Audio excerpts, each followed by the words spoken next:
FM 2023 na kung saan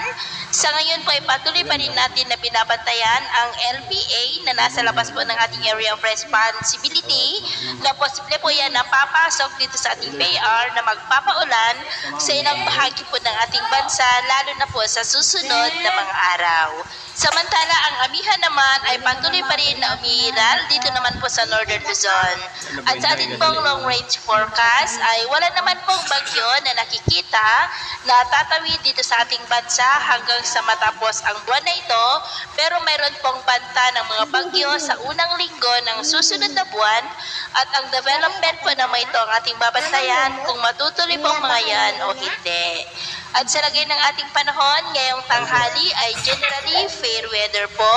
sa malaking bahagi ng ating bansa maliban lamang sa mga tsansa